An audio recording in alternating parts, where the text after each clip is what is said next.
I just found out that my father baby-trapped my mother with me. I, 18M, grew up thinking my mother, 40F, had abandoned us. That is what he always told me. He told me my mother packed up and left us when I turned 2 years old. I grew up resenting and hating her, mainly because I saw how my father, 42M, was working super long hours to make ends meet. I hated how my grandma basically had to raise me. When I would ask her about my mother, my grandma painted a picture of a bitter, spiteful, hateful, spoiled, and entitled woman. I felt very justified in my anger and hate for her. That's what my family told me, and I had absolutely no reason to doubt them. A few weeks ago, I found her on social media while at my boyfriend's house, and I was furious. She was out there living her best life. She's a chef in a Michelin star restaurant. She travels, has a huge apartment, and apparently is married to a gorgeous man. In a fit of rage, I DM'd her, cursing her out for abandoning me to live her frivolous life and that karma would come to her. She obviously saw it, but instead of going off on me, she just asked me to meet her, and that she felt like I had a right to express my anger to her in person, and that she owed me as much.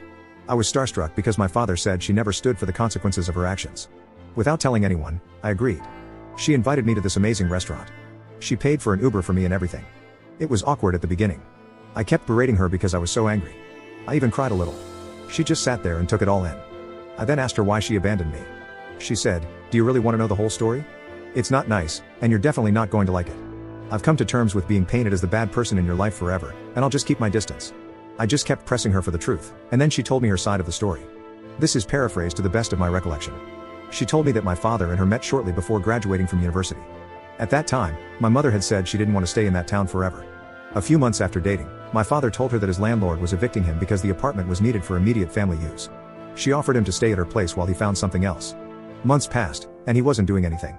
Then she got a job offer in another country, and she told my father that he could take over her apartment or come with her. They had this huge fight where my mother told him that she was not ready for the type of commitment he wanted. She wanted different things in life than him, and as much as she loved him, they weren't compatible. They stayed living together, and then one day she found out she was pregnant. She told me honestly that she was thinking of not having me. She didn't feel ready to be a mom at 22, and she didn't feel maternal feelings. She said she was already struggling with depression. My father convinced her to have me. He said he would take me because he had a right to me, that he would go after her because that baby was also his. So she had me. She said that the time after birth was really bad. My father was dragging out the legal procedures. He refused to vacate the home. My mother said that while she felt love for me and that there were moments when she felt overjoyed, it was overshadowed by huge waves of unalive ideation. She was scared that she was going to do something she'd regret. She also showed me some of the court documents of that time that backed up her claims. In the end, she was so desperate that she agreed to stay with my father if he agreed to be the main caretaker. He did, but only half-heartedly. My mother then told me that it got so bad that she tried to delete herself around my second birthday, after a particularly nasty fight where my father admitted to having tampered with her birth medications. She showed me the papers of the involuntary 72-hour commitment and the legal documents where she was found unfit to be a parent afterward. I felt nauseous after all that. I would not have believed her hadn't she brought so much evidence with her. She then asked me what I meant in my message that we were struggling. I told her that we were not exactly rich, and that I was struggling to come up with the money to go to university in another city. She was bewildered and asked me what my father had been doing with the monthly payments she was making. I told her that we don't receive that money. Then she took out another stack of papers. Guys, she's sending child support every month. It amounts to almost $3,000. She's court mandated to pay $1,500, but she doubled the payments out of her own will. She doesn't have to pay that amount, but she does because she wants to. She was very concerned about this and told me she would talk to her lawyers ASAP to transfer the money to me directly. In the end, she apologized to me. She was very sorry to have put me through this, for not being stronger, and for letting me grow up the way I did. She was crying by the end, and so was I. She then told me to take my time. She would contact me again regarding the payments, and it was up to me if I wanted to see her again. That she couldn't be the mother I wanted, but the least she could do is help me with anything I needed. I hugged her while I cried, and she did too. I boxed up my food, and she got me another Uber home. At home, my father wasn't there. So I went straight to bed and left early the next morning to stay with my boyfriend. My whole life is a lie. Update 1. After the post yesterday, I went snooping around because I don't trust my father anymore, and I found records of the harm perpetrated by my father toward my mother. He was charged but never ended up going to jail or had a significantly reduced sentence. This would have been when I was 2, after my mother was committed. I also found a restraining order filed by my mother against my father. It was much worse than what she said. I feel so disgusted I could just scream. I went back to my boyfriend after that, and my father has been calling a lot, asking why I was spending so much time away from home. For now, my excuse is that there's a family emergency with my boyfriend. After yesterday's events, I wanted to confront him, but now I don't feel safe. Update 2. I decided to go home for a while because I wanted to retrieve my legal documents and all that. My father came back home, and we talked a bit. I just asked him, by the way, did mom never send you child support for me? My father scoffed theatrically and went on this rant about how the courts are always accessible to the mother and how they told him he couldn't expect anything from her and so on. He pulled that whole story of him begging her for money when he didn't have enough money for my school supplies, and her turning him down. I know this is a lie. My mother kept itemized records of all her money wires to my father every month since she had a job, meaning for over 15 years she has sent my father money. In the beginning, she sent him $400, then $600, then $1,000, and eventually $3,000. Then he kept talking, saying how hard it was, that he wished he would have gone after her more, but that the courts were not in his favor. He told me how even now we were barely able to go paycheck to paycheck. His rant was surreal. After he left to God knows where, I went snooping through his room where I found a stack of cash in his sock drawer. It was over $5,000 crammed into the back of his drawer. Things are getting worse, and I feel so weird. I cannot describe the ick. I have all my documents and wrote to my mother so we could maybe meet again. Update 3. I told my mother about everything monetarily that I had found out.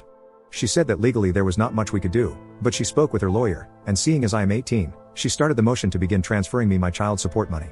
She said that for the time being, she would give me $1,500 monthly while she still had to pay my dad. As soon as the process is greenlit, I'm going to get it all. She also agreed to pay for my school fees, and help me relocate to an apartment in my university's town so that I could be as independent as possible. We decided that confronting my father was not a good idea, so we settled on telling my father that my boyfriend's parents invited me on a vacation. He doesn't know that he's my boyfriend, so we plan on telling him that they're moving, and this is to say goodbye to my friend. I have talked to my boyfriend and his parents. They didn't even hesitate and immediately said yes. They now know everything and completely support me. So my mother and his parents are sending us for 2 weeks to a nearby country where they have a summer house. I told my father about the plans, and he said that as long as his parents were paying, it was alright. So on Thursday, I am officially leaving for 2 weeks, and I pray things get resolved beforehand. I am taking all important stuff with me already in case things go south fast. Update 4. Things went south fast. On Wednesday night, the night before I left, my father picked a fight with me for not taking his car for an oil change. He called me everything under the sun, saying I'm selfish and a brat, that he raised me better. He then had my grandmother come and say how disappointed they were, that I wasn't mature enough to leave for a holiday, let alone move away for university. They kept me awake until 4 a.m. under the guise of a family meeting, basically just a reprimanding session of all I'd done wrong in my life. To be honest, I was demoralized. I was ugly crying and feeling awful. Thankfully, my boyfriend called because I hadn't answered several texts of his. He helped me transport all my stuff while my father was sleeping, and I left without telling him bye. He texted me around 1 p.m., and my father was acting like everything was normal. The 2 weeks passed very quickly, and I got an email that I got into a university with a great political science program. Then things really blew up. My mother suddenly stopped giving my father half the money, so she was only paying what she was legally obligated to pay. My father lost it. He began screaming at me to come home at once, then calling me crying to tell me that my mother had reappeared and was suing him, and now we didn't have enough money to pay for the mortgage. I called my mother to ask if she was actually suing him. She said no, and said that she had just gone through the courts to start paying me directly instead of my father, which was granted. Then my grandma started texting me, saying I had to come home right away because my father had had a cardiac arrest. Obviously, I went back home with my boyfriend, only to find our house in literal shambles. There were beer cans, string liquor stuff, and cigarettes everywhere. Everyone that was betting that my father was using all the money on illegal substances and lavish stuff, congratulations, you were right. Apparently, when I left, my father decided to have a huge party, and he invited all these friends that he made in fancy bars. I know that because the lady that was in the hospital with my dad was his girlfriend apparently, and she didn't know about me. She kept talking about our house as his summer residence. Apparently, my father would take the child support and spend it on appearing richer. He had bought some clothing pieces that were high quality, and he would hang out in these fancy hotel sky lounges where he met her. Then he would take her and her friends out to expensive restaurants and clubs. She didn't fully admit it, but insinuated that they regularly ingested illegal substances during those outings, much like the party that landed my dad in the hospital. I thanked her and told her that the money wasn't my father's and she had been lied to. She stayed until my father woke up, which is when she left him for good. And then I broke it to him that I was leaving as well. He lost his temper and broke my nose. I was terrified. He wasn't even fully recovered. In the hospital, I told the nurse how it happened, and the police got involved. My mother took me in the very next day while helping me with all the legal matters regarding my father. She also assisted me in moving out. My boyfriend has been staying over because of what happened. My father has been blocked, but I have been receiving threatening emails. So that is that. It's both good and bad. Update 5. My father passed away in the midst of our lawsuit. After I was let out of the hospital, my mother and I got 2 amazing lawyers, one for the assault case and the other for the misappropriation of the money. The process for the child support case was quick. He had to pay back 50% of the money given to him in the past 3 years directly to me, with no further fines. However, the assault case spiraled. It was found out that he was going to attempt to plead not guilty by reason of temporary insanity. He had detailed his plan to get away with this to his ex-girlfriend, who is not an awful person, who showed the police what she had. With his girlfriend leaving him, owing a bunch of money, facing a hefty prison sentence, and having no more money to bail himself out, he deleted himself on Friday. I was numb the whole week. But today, the realization washed over me. I am finally free. I don't have to look over my shoulder, I don't flinch when I hear footsteps, and I don't have anxiety while checking my phone. I am free. I am finally free.